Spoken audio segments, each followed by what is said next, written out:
पूरैन की लिखा हुआ आहत के मशहूर दही बल्ले एंड को गोलगप्पे माशाल्लाह ही बड़ी मेहनत करता है। रुक जा की बनाया मेरे भरा ने आलू वाले हुए आ। अच्छा और किया बल्लियां। अच्छा और किया चक्की मलाई चक्की हाँ है माशाल्लाह।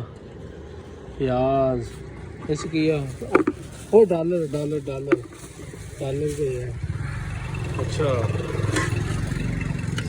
खीरे टमाटर बनाया इन्होंने चने चाट सारे गोलगप्पे पे है। अच्छा किया दही खास दही तैयार करते हैं माशाल्लाह बड़ी मेहनत करता है। छोटा सा बच्चा है स्टोर बनाया करो जितनी हो सके ज़्यादा से ज़्यादा चीज़ें खरीदा करो यार। छोटे बच्चे हौसला बंदे।